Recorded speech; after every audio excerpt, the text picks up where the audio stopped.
This is Jack Kelly. I'm the founder and CEO of WeCruitr. Today, I have a question for you. Are you happy with your job? It's kind of an interesting question, right? I don't know how many people definitely say, hey, I love my job, I'm happy, things are great. But the reason I ask is this. It's kind of counterintuitive. Most people, when they look for a job, it's when they're unhappy. Their boss may have said something to them that they didn't like. Perhaps there's worries about layoffs. They're relocating jobs. Any kind of number of things where now they feel the pressure that, oh my God, I have to look. I have to get out there. I have to find something. And to me, that's the worst time to look. Because if you're unhappy where you are, you're worried about your job, you're worried about being demoted, you're pissed off because you didn't get that promotion, you have a bunch of annoying, backstabbing coworkers, your boss is toxic, the whole environment is toxic. When you think about it, if that happens, how are you going to interview? Do you think you're going to go out there and you're going to feel really super confident in yourself and really, feeling great and strong, or are you going to go out there just feeling kind of coming out of an abused relationship?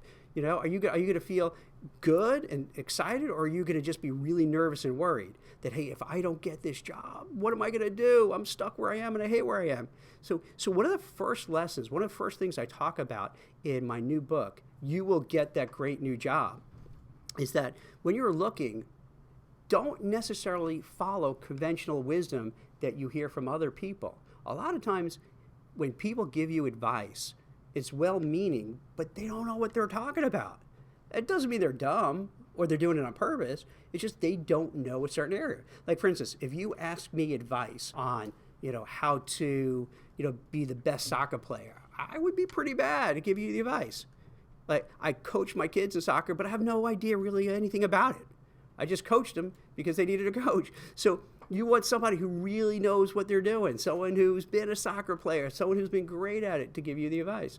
So when these people give you advice, take it with a grain of salt. They may never have been in that situation, or they've been in situations different than yourself. So what I would suggest is this. Think of where you are in your career, in your job now. If things are going relatively well, and you're happy, you're doing well, your boss likes you, you're hitting all your objectives, you're exceeding your goals, your coworkers are comfortable with you, that's when most people say, hey, I'm just going to stay. This is awesome. I'm not saying you leave then, but that's the time where you may start saying, maybe let me look and see what's out there. Let me see if there's something better, something different, something unique. And the rationale is this. You're feeling good about yourself. You're feeling confident. You feel that, hey, you know what? I'm doing great at my job. They love me.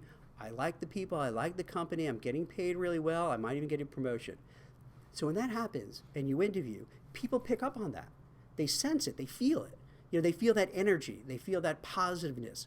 They feel like, hey, I want to be with someone like this.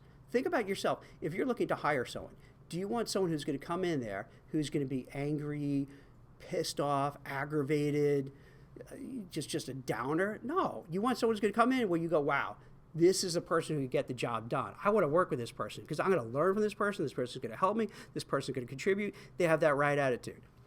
If you're looking for a job when you're happy too and doing well, you don't have that much. You don't have to worry that much, because if it doesn't work out, you say, thank you very much. It was a pleasure meeting you, and let's keep in touch, and you go back to your work, and that's great.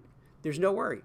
If you are miserable with your job, if you hate your job, hate everything about it, or even worse, you're like hanging on by a thread and you're worried, am I going to stay here or not? Think how you're going to come across in the interview. You're going to be nervous. Your self-confidence is down because you're just, if things don't go right in any facet of your life, you're going to lose a little bit of that momentum and confidence. So you're going to go out there, you're going to be worried, you're going to feel, I need to get this job. I have to get this job. I don't want to go back to where I am, or I might lose my job and not have a job. Then you can start freaking out. Well, how do I pay my mortgage? What about my kids' tuition bills? What about the car payment? And then when you're interviewing, you're thinking about all these frightening events and how am I going to deal with it, instead of really focusing on the interview and how I could excel.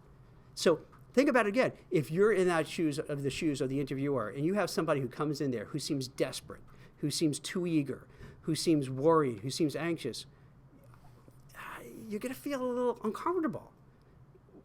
Yes, intellectually, you might think, okay, this person's going through a rough patch. I get it. I respect it. And then some people, to be cynical, might even say, hey, I could get this person for really cheap because they're desperate. And trust me, that happens all the time. They're going to feel this candidate is desperate. They need the job, and maybe they're worth, I'll make up a number, they're worth 150. They'll give them 120, 130 because they figure, hey, this person will take it because they need it.